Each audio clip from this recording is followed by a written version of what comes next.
Welcome everybody. Randall Wolf here, your host for this next 60 minutes on DeBakey CV Live, June 7th, 2022. It's 5 p.m. Central Time, first Tuesday of the month. It's time to talk about atrial fibrillation. As you know, DeBakey CV Live is the brainchild of our fearless leader, Dr. Alan Lumsden, who is the chair of DeBakey Heart and Vascular Center here at Methodist DeBakey Heart and Vascular in Houston, Texas, in the Texas Medical Center. I think you're really going to enjoy this presentation today. It discusses a problem that's intrigued me for many years. I've thought a lot about it, and I'd like to take you through my thinking on it. During this presentation, I encourage you to send in your questions. If a question comes to you while we're talking about this, please join by the web or by your phone by text. It's on the screen. You want to join by the web, you go to pollev.com, enter DeBakey, and respond. If you are on your phone, your cell phone, go to 37607, and in the box where you text, put DeBakey, and then you text in your message. And we'll keep those on the screen during the presentation so that by the end of the presentation, we will have a list of questions. As you know, I always try to get to all the questions if we can. So it'll be joined by web or joined by text with your questions, and we'll try to take all the questions live during the hour. A couple other housekeeping points. This webcast will then be available for your viewing at any time after this. It'll go up almost immediately on DeBakey CV Live. And also, I have been informed that it's going to be a summer break for the crew here that works overtime in the studio, and they have to work with the new residents coming in. So I've been informed that July and August, there will not be any webcasts of the regular variety. So we'll take a 2-month hiatus for the webcast. So this will be the last one before the summer starts, which I feel has already started. So the perplexing question. I'm going to go to my presentation, which I have here, and we'll bring it up on, Mr. Producers will bring it up on the screen. As you know, I've been very involved in trying to help people stop blood thinners, eliminate strokes, and get in rhythm. But even the bigger picture than that is what I'd like to do is allow people to stop worrying about their heart every day and worry about other more important things. And you do that by getting in rhythm, getting off blood thinners, getting off meds, eliminating strokes. But I've been in this business now for over 18 years, and initially most of the patients that I saw because they had failed ablation. In fact, 18 years ago, it was suggested that no one should have surgery unless they'd failed several ablations. That has changed. It's been slow, but it's changed dramatically. Now, over half the people that I see and evaluate have not had an ablation, and they decide that they'd rather go for a one and done, higher chance of success. So the question is this: AFib. Why do catheter ablations fail? And they do. Many EPs have told their patients, I know this because the patients come to see me, that they will, well, a fellow I operated on yesterday from about, north of Dallas, about 6 hours from Houston, was told by his EP, you're going to have 4 ablations, and you're still going to be on medications, and you're still going to be on blood thinners. And that's the plan. He's 46 years old.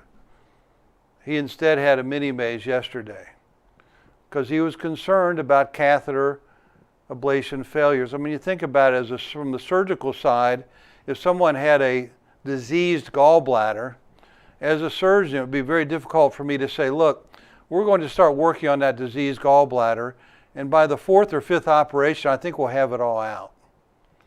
Patients wouldn't go for that. So the question is, why do catheter ablations fail? Let's look at some examples that are recent. And this is part of my thought process of why they fail. First, you have to look at the failures themselves. Well, let's just take a couple examples. These are real examples. The names may be changed to protect the innocent. But this patient was someone that was here in Houston just a few weeks ago. They had 6 failed ablations, 65-year-old female from New York. Not 1 or 2, but 6 failed ablations. The patient said, I'm going to Houston to see Dr. Wolf and have the mini-maze. The electrophysiologist said, there's no reason for you to go to Houston. Everything that can be humanly done has been done. And then he went to the trouble of getting out the electrical anatomic map, which you see here on your screen, right here, to the right. And the red is the back of the heart. And in general, when it shows up red, that means it's dead. In the EP terms, red is dead. So the whole left atrium, over 6 ablations, has been cooked like a steak. And he said, show this to Dr. Wolf and see if he can really wants to do something after he sees this. He said, there's nothing left to do. Well, the patient came to Houston anyway, and about a month or so ago, had the mini-maze procedure. Only 1 of the 4 pulmonary veins was isolated. That's after 6 ablations. The ganglionic plexi were active. I performed a mini-maze. And towards the end of the procedure, we weren't even finished. We hadn't even closed the appendage yet. The heart spontaneously went into normal sinus rhythm at the end of the case. This was a patient who could not be cardioverted on multiple occasions, couldn't get him into rhythm. Spontaneously, the heart went into rhythm towards the end of the procedure. So these are some of the examples that will focus us on why the ablations fail. In this picture, you can see the lines made during the mini-maze. We're not burning up the heart. We're simply making some lines. We do not decrease the muscle of the heart. And on the right side of the screen, you can see that white clip that is closing off the appendage. Here's another example. This patient had 3 previous catheter ablations, also a female, and came to us here in Houston for the mini-maze. This is an intraoperative picture taken with the scope. As you know, with this procedure, the incisions aren't big enough for me to put my hands inside the body, but we get beautiful views with the scope. The RSPV on the left side of the screen is the right superior pulmonary vein. There are a few little white dots here and there, and that's where there was transmurality from 3 previous catheter ablations.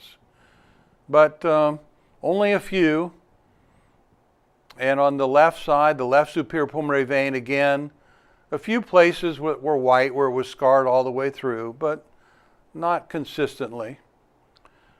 So I have a special probe I put on the outside of the vein to see if there's any electricity in it. Now keep in mind, if the pulmonary veins are isolated, there should be no electricity in the pulmonary veins. They've been isolated. Well, the top line on this is a regular EKG or ECG. The second line below that is where I've touched the probe onto the superior pulmonary vein. Those black marks means that the electricity is still flowing through the veins. After 3 ablations, there's no isolation of that pulmonary vein. Well, let's look at the inferior pulmonary vein. Top line's the ECG. Bottom line, the second line, is the pulmonary vein. There's still signals there. How about the bifurcation between the veins? Top line's the ECG. Bottom line's the bifurcation. Totally active. It doesn't even look like anything had ever been done. So then, what do? We do the mini-maze. We put the clamp that makes a line. It does not burn any significant amount of tissue. It simply makes a line. And it also encompasses that fatty part, which are the ganglionic plexi, the nerves that innervate the heart and their particularly abundant around the pulmonary veins. There you can see the lines completed in the mini-maze procedure. The lines are the blackened parts. We're not burning up the heart, we're simply making a line. And then we test again, just like we tested before. Top line's the ECG. Look at the second line, nothing. Finally, the pulmonary veins are isolated. How about the inferior pulmonary vein? Totally isolated now after the clamp has been placed and fired. How about the bifurcation where there was all that activity? The second line, flat as a pancake. It's gone. For the first time after 3 ablations, failed cardioversions, this patient finally has electrical isolation of the pulmonary veins and has isolation of the ganglionic plexi, which was not achieved before. And we test for that as well, and they were all active, and has closure of the left atrial appendage. One more example that are the type of things that intrigue me as a physician. This is a 53-year-old male with 1 episode of AFib. He did not go out of AFib and was cardioverted in the emergency room. After that, he went straight to PVI after 1 episode, which is a little bit aggressive, but that's what happened. He's not from Texas. He's also from the East Coast. I'll keep his particular site undisclosed. He returned with shortness of breath after 1 catheter ablation. He was found to have pulmonary vein stenosis in all 4 veins. That means the veins had been shrunk wrapped by the heat from the catheter ablation, like saran wrap, and now they were all narrowed. He underwent stenting of 2 of the pulmonary veins. 1 stent dislodged, got loose. A hole in the heart was created, removing the stent. The hole in the heart was closed with an Amplatzer device. Another stent was placed in another procedure. The patient was told they exceeded radiation exposure for any further procedures in a 53-year-old male. Now, let's switch over out of the presentation for a second and go live and look at a heart that I brought in to help explain some of this to you. Here's the heart. This is the front of the heart. But we want to go to the back of the heart because that's where the left atrium is and that's where the pulmonary veins are. These 4 holes are where the blood comes back from the lungs into the heart. 2 on this side, 2 on this side. This is the left atrium. This is the outside of the left atrium. The nerves, the ganglionic plexi, are located around here, around here, around here, and around here. But they're on the outside, ladies and gentlemen. They're not on the inside. Let's remove the top half of the left atrium so the top 2 pulmonary veins will come off. And now we can look inside the left atrium. And we're looking at the inferior pulmonary vein and the inside of the left atrium. Now, a catheter ablation works from the inside and it burns the inside, this part here. It does not burn the outside where the nerves are. So you can't treat the nerves very well if you're burning from the inside.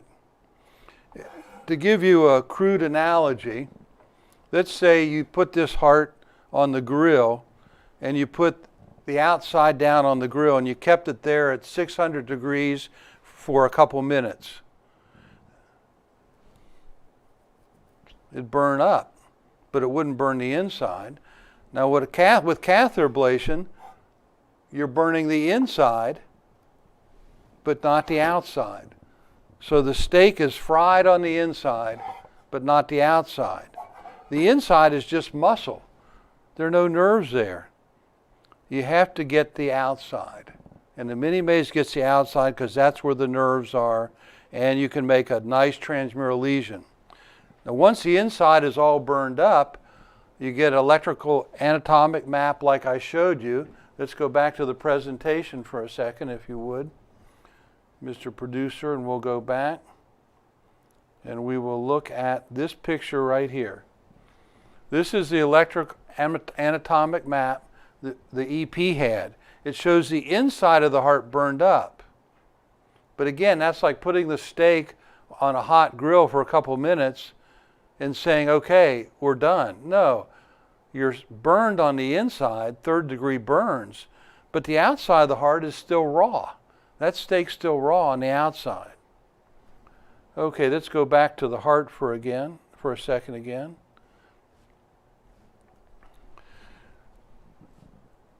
The nerves that cause the heart to increase are concentrated around these pulmonary veins. But again, they're on the outside of the heart, not the inside. Now let's go back to the presentation.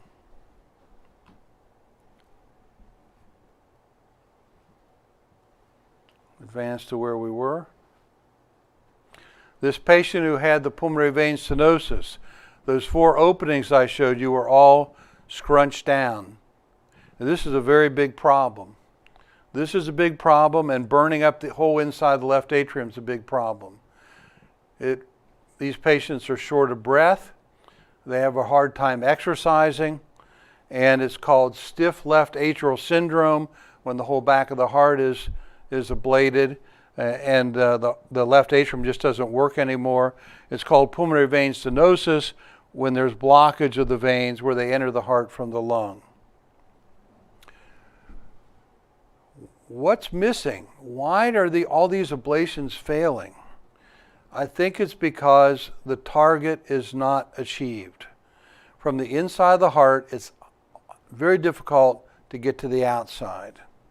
Now, the electrical control of the heart is involved in this.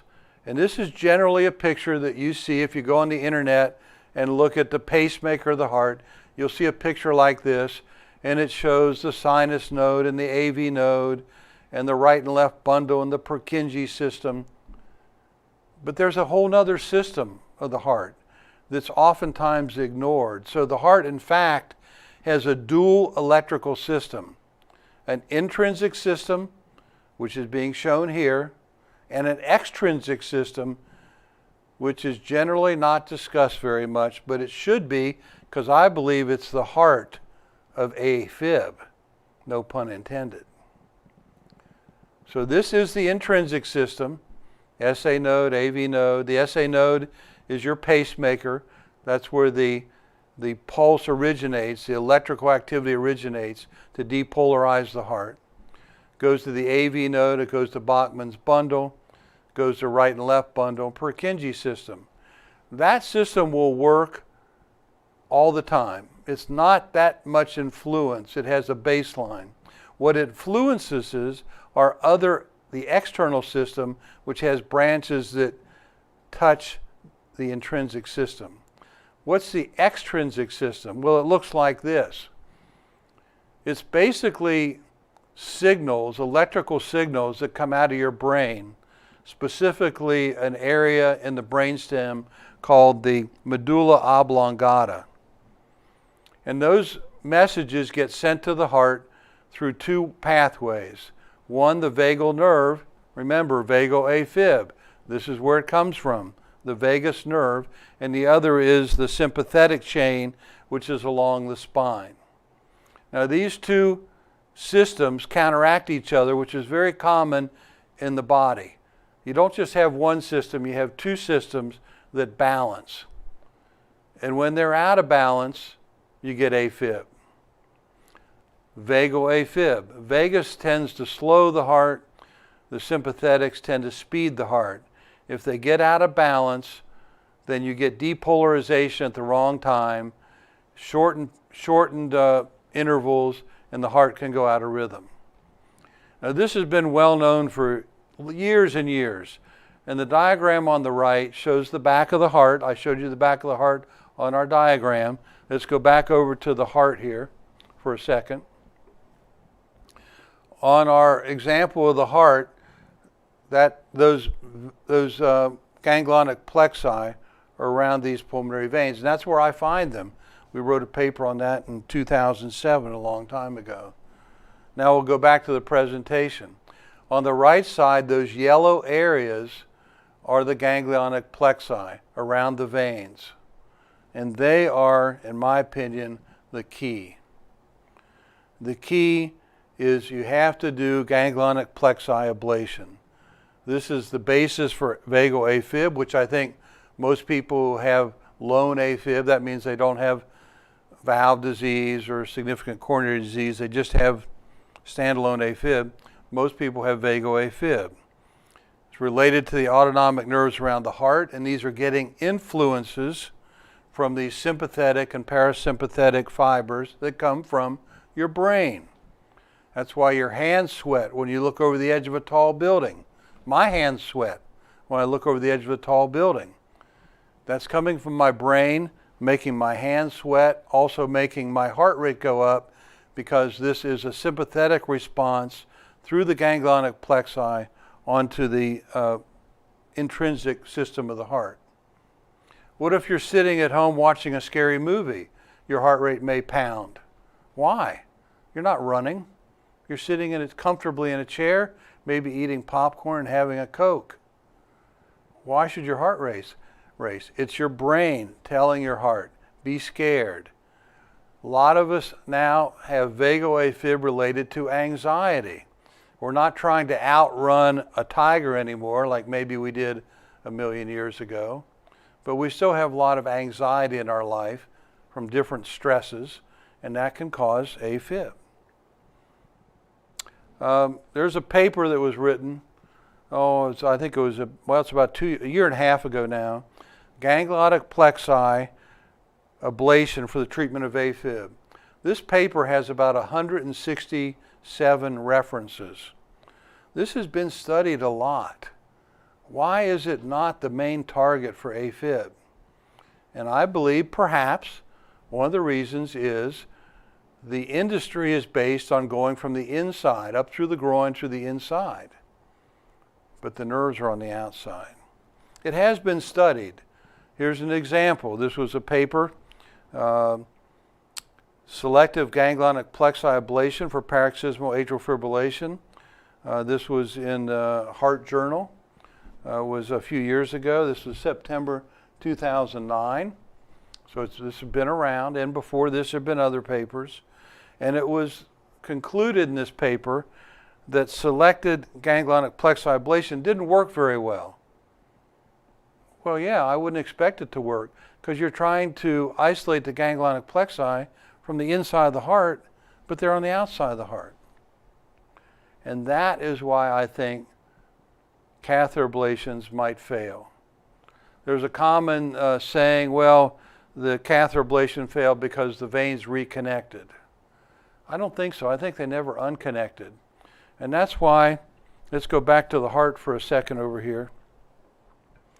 Again, if you're on the inside of the heart and you burn the inside, and you say it's all burned, and then you test right there, there's no signal.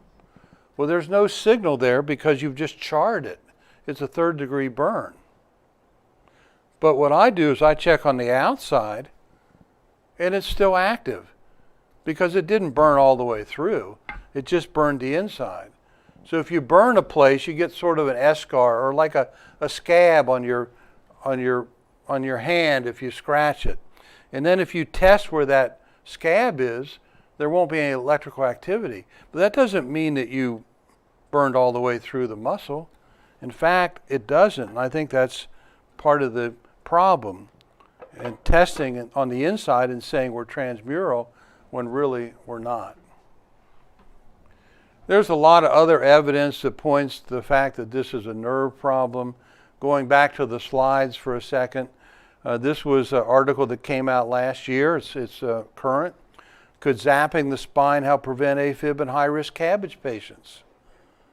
And this study suggested that it did.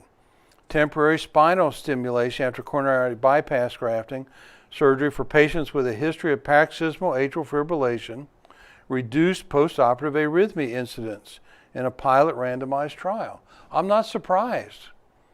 because the nervous impulses that get kind of mixed up don't come from the heart, they come from the brain. So, if AFib is truly a nerve problem, particularly standalone AFib or lone AFib, then you've got to get to the nerves. If you don't get to the nerves on the outside of the heart, there's going to be an issue. So, failure, and these are my conclusions, certainly open to all sorts of interpretation. The extrinsic neural pathways, the pathways that come from your brain that regulate the excitability of the intrinsic neural pathways, are not treated effectively with catheter ablation. The burn or freeze from the inside of the heart affects mainly muscle, not the origins of the AFib. The burns or freezes are rarely transmural. They don't go all the way through the muscle. Instead, they're superficial on the inside of the heart. So then the answer is, well, let's burn more on the inside of the heart. Larger areas of a superficial burn are not effective, and in fact injurious to the function of the left atrium. Lastly, the LAA is rarely effectively treated at the time of the catheter ablation. The left atrial appendage, in my mind, also has to be treated. What about the mini-maze? Well, the mini-maze targets the neural origins, the initiators, the drivers of AFib. For testing and treatment, we can do that with the mini-maze. It's focused. It does not destroy significant heart muscle. The mini-maze creates transmural lesions. It effectively closes and electrically isolates the left atrial appendage. It eliminates the need for blood thinners. It's 100% more effective compared to catheter ablation. That doesn't mean it's 100%. It's 100% more effective. So if catheter ablation for persistent has an AFib-free rate at 1 year of around 45%, mini-maze will have about 90%. And with the mini-maze, you end up with normal sinus rhythm, no meds, and I have results out to 18 years. So that's sort of what I've been thinking over these years and how it's come together. I think the key is looking at the extrinsic and intrinsic neural systems of the heart.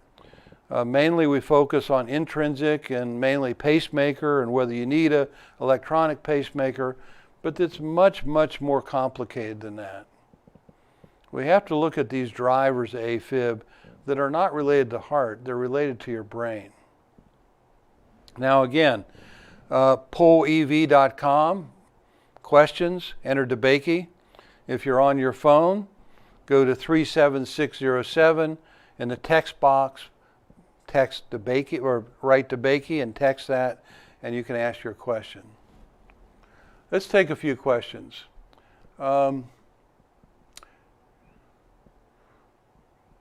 Okay, let's go to the top here if we can. What is the mistaken theory or rationale underlying catheter ablation? Well, it was really based on a landmark paper by Dr. Vascular in France in 1998 that showed that in certain patients with paroxysmal atrial fibrillation, if the area was burned around the pulmonary veins, you could stop the AFib. That's what started the industry. There was information before that by Dr. Cox from the surgical side that looked at it a little differently in creating a maze way that the signal could only go one way through the heart. But Dr. Vascular said, well, the drivers, the initiators are around the pulmonary veins. And I think he was right. And what he proved is that sometimes you could burn these areas and stop the AFib. But I think it was the fact that in some cases it burned all the way through and got a ganglionic plexi that happened to be the one that was the driver for that AFib. And that turned into really an industry. But while the industry is focused on more effective burning of the inside of the heart, it's not where the action is. The inside of the heart is just muscle. Does the mini-maze heal both vagal and adrenergic AFib or just vagal? Well, it's an interplay, and if you look at the ganglionic plexi, which are these little areas in the fat pads on the outside of the left atrium. There are other places on the heart too, but we're focusing on the left atrium. They're mixed fibers. They're not purely sympathetic or parasympathetic, in other words, vagal or sympathetic. They're mixed. 80% of them are mixed. So it's not just vagal, it's a combination of both. How does ablating the ganglionic plexi nerves affect heart rate variability, and what does that mean to the average person? Well, I don't think it means much at all. It's going to decrease heart rate variability for a while, but your heart's going to be in rhythm. So heart rate variability wasn't based on people having AFib. It wasn't based on ablations. It was just based on looking at population controls. But if you ablate the GPs and take away this imbalance, the heart rate variability will go down for a while. Over time, it'll go up. But that has, it's a plus because you're not in AFib anymore. Does the clamp stay in? Absolutely not. The clamp is used to make the lines and it's removed immediately. It doesn't stay in. Now the clip, and this is easy, I can understand where you might get confused. We use terminology that's too close together. The clamp does not stay in. The clip, which is sort of a clamp, the clip is a titanium clip that's covered with Dacron, and that does stay in. Now, initially a baboon study was done, and these were looked at 6 to 8 weeks later, and the left atrial appendage just shriveled into a little nub. So I guess you could go back 2 months later and try to take the atria clip out, but why would you? There have been over 350,000 of these atria clips placed on the left atrial appendage, majority for open heart surgery, but probably about 10% for minimally invasive surgery, and they do fine. It's very safe, very effective. While watching your presentation on AFib being a nerve issue, is there any evidence of VTAC also being a nerve issue? I've had 2 ablations for VTAC and now am in AFib and would appreciate your thoughts. By the way, we'll be seeing you via video in July to determine if I'm a suitable mini-maze patient. Thank you. Oh, great. I look forward to making your acquaintance, even if initially it's just virtual. That's a very good question. I don't think that I have enough information to answer that question. The lower chambers of the heart, and if we go back over to the heart here for a second, are very different from the upper chambers. The upper chambers, the right and left atria, are relatively thin-walled chambers. The lower chambers of the heart, the true pumping chambers, the chamber that gives you your blood pressure, is very thick. This is a very thick wall. This has quite a network of nerves, intrinsic. So if this really comes from intrinsic versus extrinsic, I'm not sure. I suspect it may be more intrinsic because there's a lot going on here in the nerves, very close to even the subendocardial or the inside of the heart, very different from the atria. So it may be an intrinsic problem. It still may be mixed, a little bit of both. I don't think I'm enough an expert on arrhythmias of the ventricle to give you a good answer for that. But it's a good question. Okay, now, I'm 63, female, second ablation was August 21. I have a link. I saw my doctor last week. He said I've had short bursts of AFib, can be put on 1 daily aspirin. I have both P. I'm not sure what that means. Well, I guess the question is, should you consider something else? The way I look at it is you should get different opinions. The only physician you should be concerned about is the one who doesn't want you to get a second opinion. So if you'd like to have a second opinion with us, I'd be more than happy to give it to you. There are a lot of questions. How big is your left atrium? Are you still on antiarrhythmic medications? Is your appendage still open? That's a concern. I think there's a lot more going on there that probably best looked at on a one-to-one. 713-441-9342, 713-441-9342 is our direct number. Or you can go to the Wolf Mini Maze page. It's on the web, Wolf Mini Maze, and you can fill out a form there very easily, and we try to answer those within the first day or two and set people up for a virtual visit.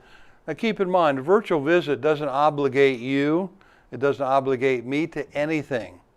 It's a second opinion, that's all it is.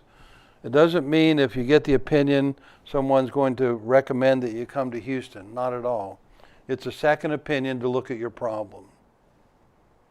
The next one looks like I can only see part of it. It says highly stressful situations. Is there more to that question, Mr. Producer? Oh, there we go. Thank you. How is it possible that AFib doesn't come back after mini-maze, even in highly stressful situations, if stress is for someone a big AFib factor? Well, it's because those signals that come from your medulla oblongata, your brainstem, get filtered a little bit now. They don't go right to the heart, especially around the left atrium. So that response is blunted, and your heart rate won't jump up. You won't get those signals because of the clamp has been used and the ganglionic plexi have been isolated. Next question, does mini-maze fix, heal, or help the right and or left branch block? Well, the mini-maze really doesn't have much to do with the intrinsic, doesn't have anything to do with the intrinsic system of the heart. The right or left bundle branch block have to do with the intrinsic system of the heart. The mini-maze takes care of blocking some of this extrinsic noise from anxiety that's coming through and impacting the back of the heart. So we're working on the extrinsic system, not the intrinsic system of the heart. If you have been weaned off amiodarone, can you use it as a pill in the pocket if you go into AFib flutter after the Wolf Mini Maze? No, amiodarone is not an effective pill in the pocket. Why not?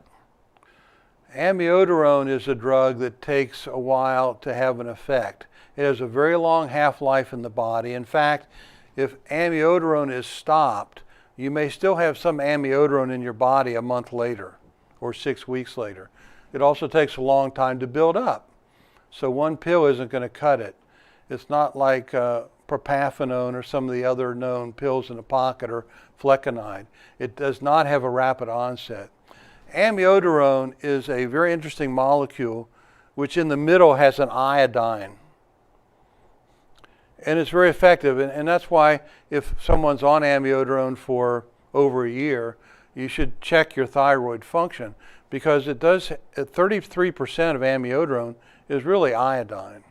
And that's why in a few people on very large doses can have a darkening of their skin. The big picture with amiodarone is this. It was originally FDA approved for life-threatening ventricular arrhythmia, the lower chambers of the heart, not the atria, the lower chambers. And large doses were used, 800 milligrams a day, 1600 milligrams a day, and side effects were seen. But 88% of all amiodarone used today is not for life-threatening ventricular arrhythmias, it's for atrial fibrillation. And we can use a much, much lower dose, 200, 100 milligrams a day. That's well tolerated. Much better than 4 to 5 times that which was used initially for ventricular arrhythmias. There is another drug called Multac, and essentially what Multac is, it's the amiodarone molecule without the iodine in the middle. So it's very clever. They tried to make the same molecule but without the iodine. And they succeeded. The only problem is it doesn't work very well. Amiodarone still works the best. A good example, patient from yesterday came here for a mini maze. He'd been out of rhythm for 3 years. I started him on amiodarone, low dose, 200 milligrams a day for a few months before his mini-maze. When he came in yesterday, he was in rhythm. Now, he had cardioversions that failed. He went in rhythm on his own on amiodarone. And it's been my experience, and also Dr. Otsuka in Tokyo has had the same experience.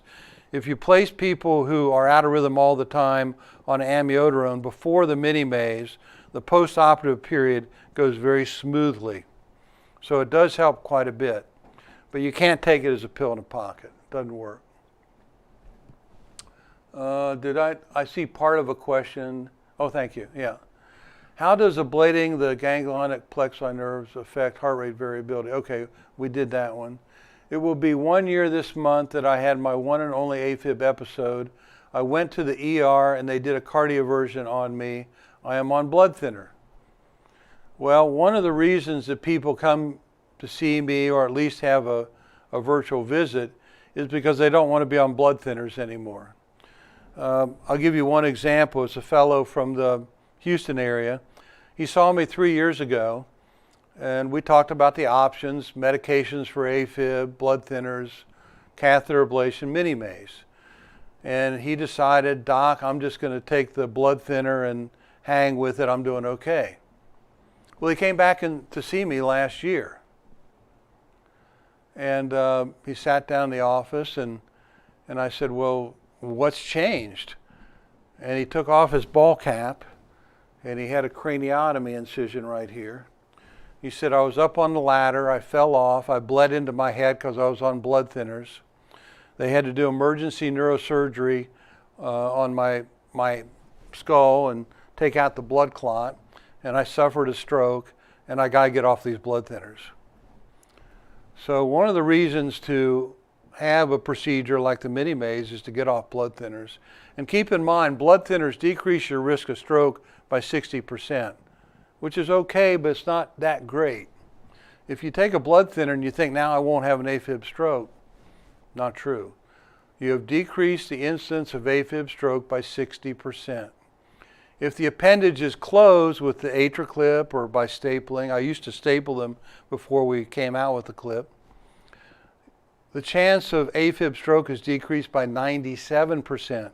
That's versus 60% with Eliquis or Xarelto or Pradaxa.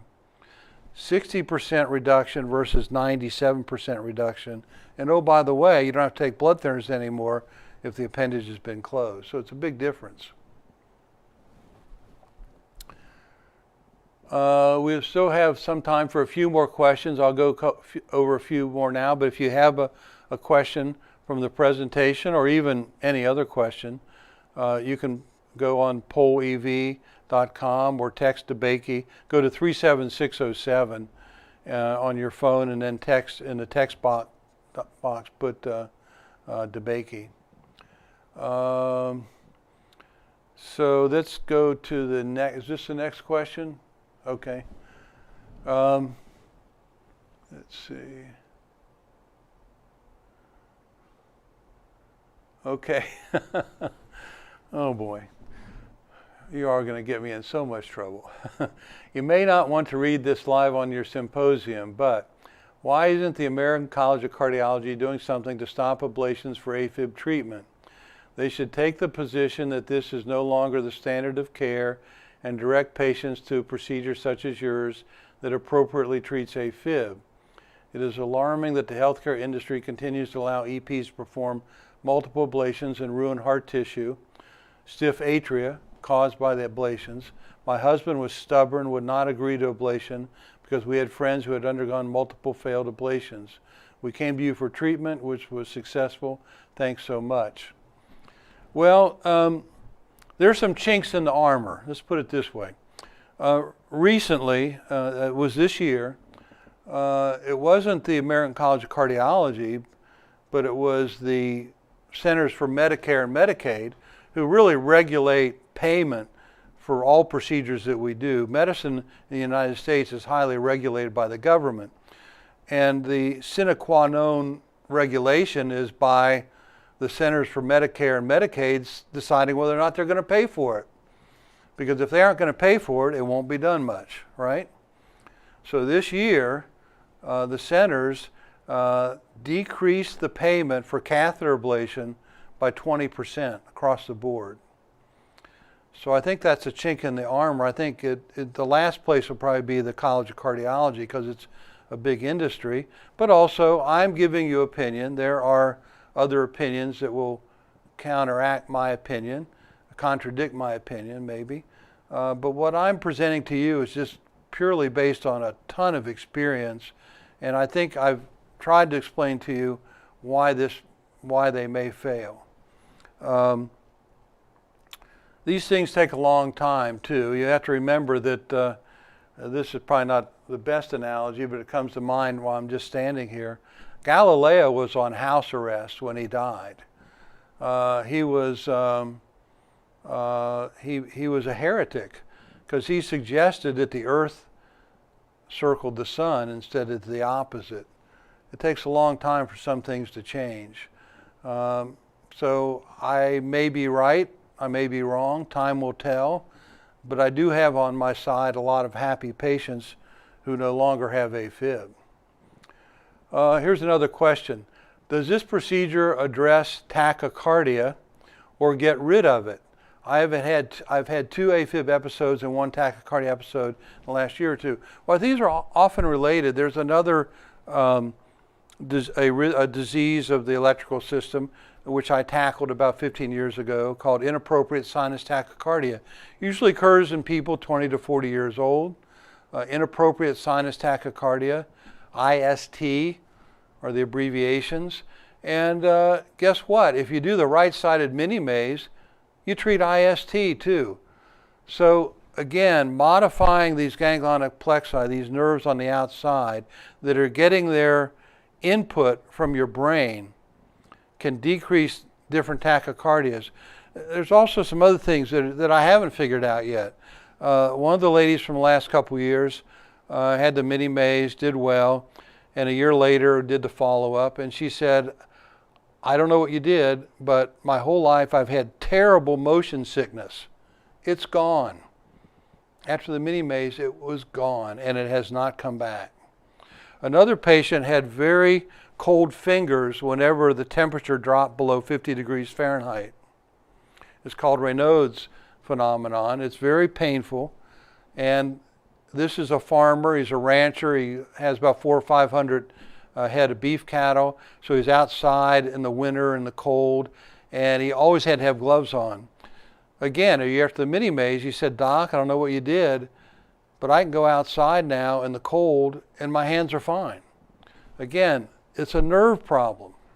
And I think sometimes it's just a kind of overstimulation of some of the nervous system imbalance. And if you can correct that, you can stop the AFib and maybe a few other things too, although I can't really claim that. These are anecdotal experiences, which are nothing but that, anecdotal. Other people have told me they had a lot of stomach problems, and after the mini maze it went away. Is that because we somehow modified the output of the vagus nerve? I do not know, but it's very interesting. Can you explain the difference between the mini maze and the TT maze? Sure. The first TT maze was done by me and Bill Schneeberger, my associate at University of Cincinnati. All it is replacing the bigger incision here with 2 more ports. So this all ports instead of the 1 incision that's 5 to 7 centimeters plus 2 ports. It's 4 ports. And we did it a little bit and we stopped. Why? It's more difficult to perform. The patients did not get out of the hospital any faster. In fact, we did a couple patients where we did TT maze on one side and mini maze on the other. The TT side hurt more than the mini maze side.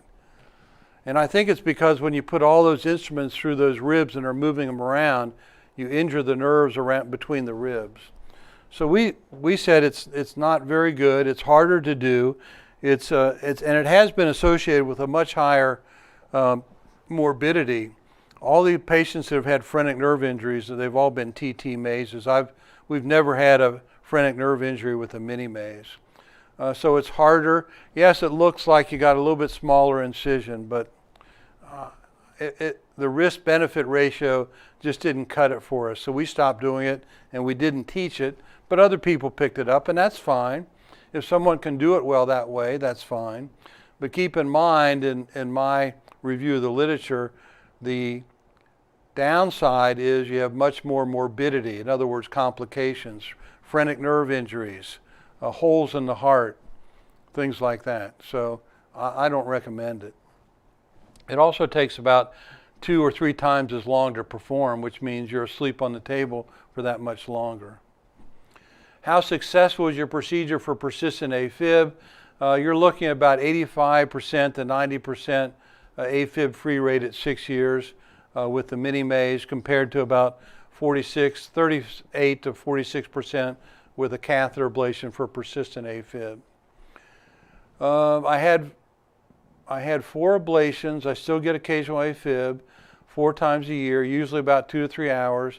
Does it pay for me to get the mini maze? Don't know. NEI, not enough information. Are you still taking a blood thinner?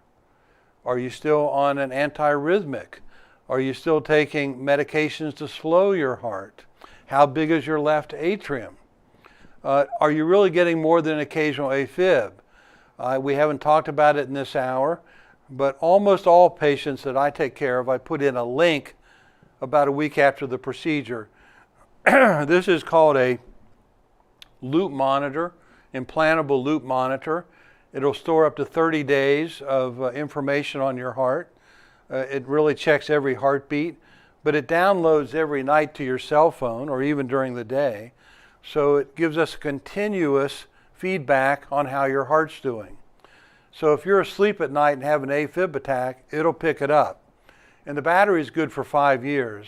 So we know our results very clearly because we're objectively looking at it with a link. So in someone like you with 4 ablations, why not put in a link and see how much you're really having? I think that'd be very helpful. Let's see.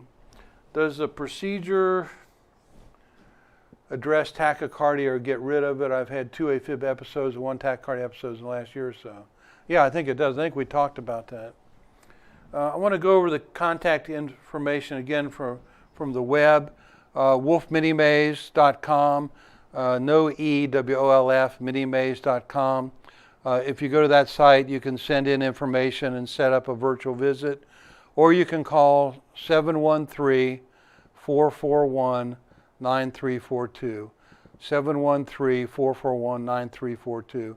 Or if you go to the Wolf Minimaze site, wolfminimaze.com, and fill it out, we usually get back to you within a day. Will too many conversions do damage to the heart? I don't think so. I don't know the answer to this, but certainly I've seen patients that have had more than 50 cardioversions, and I don't think it really damages the heart. It resets the heart. It's not like an ablation. It's not burning the heart. It's resetting the electrical system. It's like picking up your mouse from your computer and moving it over and putting it down again. It resets where your arrow is on your screen. But I think that's about all it does. Let's see. Let's take one last question. And by the way, I want to repeat, happy to talk to you all if you have questions. If you just want to have a virtual visit, doesn't obligate you to anything, 713-441-9342 or wolfminimaze.com. Can you explain the difference between atrial fibrillation and atrial flutter? Not in 2 minutes and 27 seconds. How common is it to have atrial flutter after the mini-maze procedure? Why would it occur? When would it most likely occur after the procedure? Well, I see it most often in patients who have already had catheter ablations. Like I presented at the beginning of the hour, a patient with 6 catheter ablations. So the most common complication of catheter ablation is atrial flutter. It's called left atrial flutter. It's not so common if you've not had a catheter ablation, but it can occur. It almost always goes away. Sometimes it takes a year to go away. It almost always goes away, and it does respond very well to a cardioversion. If that doesn't work, sometimes we do go back with a catheter and find some area that's outside the mini maze that can treat this, usually in an area that's formerly been burned from catheter ablation. Any difference between the Medtronic Reveal Link and the St. Jude Abbott equivalent? Personal preference. I've had the former, but now the latter. I don't know. I think they both work quite well. I've been associated with Medtronic for many, many years. I used to put in a lot of Medtronic pacemakers. I'm comfortable with that company. But I think the St. Jude device is just fine. So I follow probably 250, 300 patients on the Medtronic, but I think the St. Jude is fine. I think it's probably a personal preference. I don't know anything that distinguishes, that makes one much better than the other. I have AFib and I'm about to do a sleep study for sleep apnea. Well, I hope you get this answer before you go to sleep. Can you discuss the relationship between AFib and sleep apnea? Sleep apnea is also your brain, and it's the nerves in your brain and your brainstem. Here we go to the medulla oblongata again. It also has to do, it's very complicated, can have to do with the oxygen saturation going down in your blood, and that triggers certain things. So if your oxygen saturation in your blood goes down, your brain goes, oh, we're in a bad situation. Speed up the heart rate, divert energy to the muscles, not to the kidneys. We got to get ready for a major catastrophe. But really, you just stop breathing for 30 seconds. So it's a complex relationship, but I do think it goes back to it being a nerve problem, not a muscle problem of the heart. Mr. Producers, could you go back to my slideshow just to finish this off? And I'd like to share with you something that just came across my desk today. Anyone considering that Wolf Mini-Maze needs to talk to you. By doing so, I canceled a convergent procedure. Yeah, the convergent procedure just burns the back of the heart, and it still depends on the rest of the success of the procedure being the catheter ablation. And I've just explained why I don't think catheter ablation really hits the mark sometimes, or why they fail. So let's go back to my slides now. And I just got this today. I thought it was pretty interesting. This is one of the reasons why I do what I do. This is a letter from Debbie Simpson, West Coast, and some of you may know her. She's a nurse practitioner. She had her mini-maze 2 years ago, and it changed her life. Now she can worry about other things, not worry about her heart all the time. And that's really why we do all this work. We want to stop the problem, get off medications, stop worrying about your heart every minute. I hope you enjoyed this presentation. Again, as I mentioned at the beginning, there will be a 2-month hiatus while the audiovisual team here recovers and then takes care of the incoming residents with a bunch of presentations. Give us a call if we can help you, or if you have questions, happy to help you out. Thank you for taking the time out to listen to the presentation, and thank you very much for all the very good questions.